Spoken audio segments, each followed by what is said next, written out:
আমাদের সুশীল সমাজের চাওয়া মেয়ে মানুষ মানেই পাতলা হওয়া উচিত, ছেলে মানুষ লম্বা হওয়া উচিত, নতুন বউ মানেই তো ফর্সা হতে হবে, জোয়ান হয়েছে নাকি তার মানে বিয়ে করা উচিত, ও বিয়ে হয়েছে তার মানে বাচ্চা হওয়া উচিত, আর প্রথম সন্তান অবশ্যই ছেলে হওয়া উচিত। কিন্তু বাজারে যাই কিনতে যাও না কেন, 4-5 হাজার টাকার জিনিসও 100 টাকা হওয়া উচিত, আর তা না হলে তোমার মরে যাওয়া উচিত।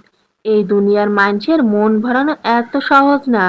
মানুষের জন্য যদি নিজের কল্লাটারেও কাটতে ফেলাও, তাও কবে জায়গা মতো কাটাওই নাই। আর একটু উপর থেকে কাটলি মনে হয় ভালো হইতো। বাঙালি মানেই তো এইরকম হওয়া উচিত। এগো সব কিছুতেই সমস্যা, এগো সমস্যা তো জীবনেও যাইতো না। বুঝতে পারছো জনগণ? তো বন্ধুগণ, আমার ভিডিওটি যদি ভালো লেগে থাকে তাহলে অবশ্যই, যদি ফেসবুক পেজ থেকে দেখো তাহলে ফলো, আর ইউটিউব থেকে দেখলে সাবস্ক্রাইব করবে কিন্তু।